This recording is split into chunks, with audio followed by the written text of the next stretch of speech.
Hello friends from the world, this is take 100 of this video and I hope it works now. My name is Neil and today I'm gonna be sharing around my exploration with money. I'm actually gonna be presenting 3 ways I've seen and I've encountered that people tend to relate to money. Let me share a little story. The story is that 8 years ago my grandmother died and I was surprised when suddenly I received an inheritance from her. I inherited some money and that was the time where I was coming from YIP, being in all these alternative communities and exploring all the pains that capitalism and the system as it is creating in the world. And I was very much on this, in this awareness. And so here I am suddenly receiving money and becoming one of these white, wealthy, privileged men and having to choose what to do. Do I accept this inheritance and I take it and I work with it, or do I reject it? Do I say, no, I don't want to deal with that? And my choice was the first one. I chose to take it, and I chose also to be very conscious on how to explore, how to deal in a healthy way with it, or as healthier as I could. And for that, I had to start exploring, because all around me, even my parents, I didn't see people having a great relationship to money.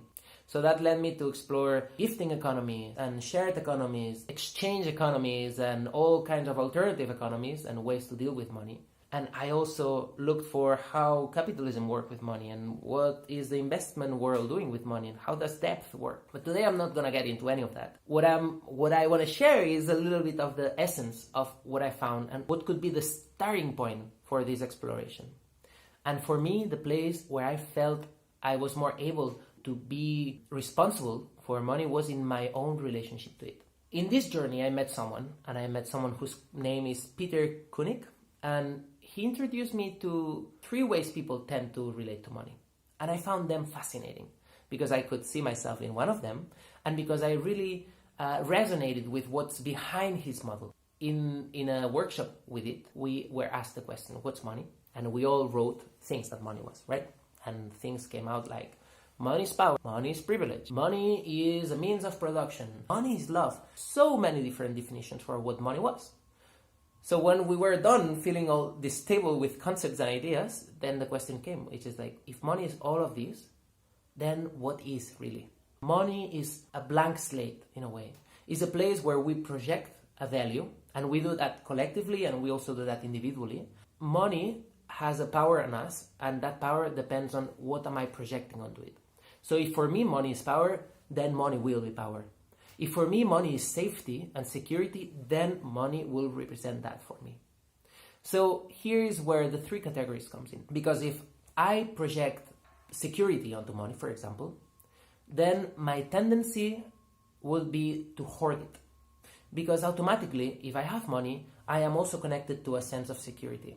Because my belief system says that. And that doesn't happen at a very conscious level. That actually happens very physiologically, right?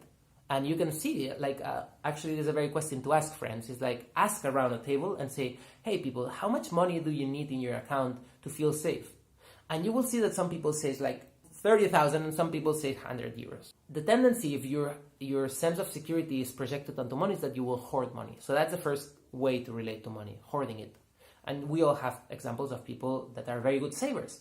And a lot of times those people have this projection onto money. The second way to relate to money is the opposite. Is to be an avoider or like a rejecter, someone who rejects it. And that normally happens to a lot of us in the more maybe idealistic or lefty, or call it however you want, world, where we project capitalism or dirt or power, but power in a bad sense.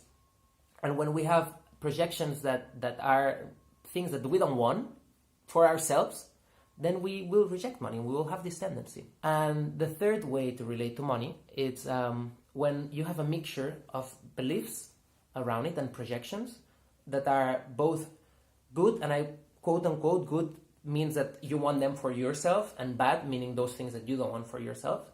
And when you have that relationship, that was my case, then the tendency is to be always at 0. It's like, yes, money comes in, but money goes out as fast as it comes in. So that's kind of the washing machine.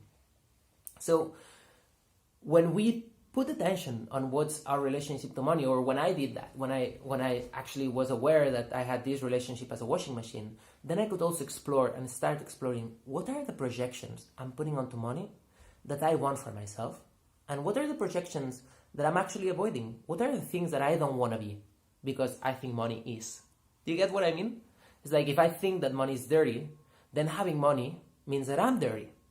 And not wanting to be dirty, then I will reject it. What I'm saying is that if you don't have a good relationship to it whatsoever, if you think that money is all the worst and all the wrong in the world, then most probably you won't be able to deal with it consciously, because automatically as it will come, you will just want it away, because we don't want things that are not nice, right? We don't want to be seen as dirty or as greedy or as ugly and even a capitalist, right? So my invitation with this video is of reflection. It's like, what are your projections onto money? What are the things that you are putting onto it?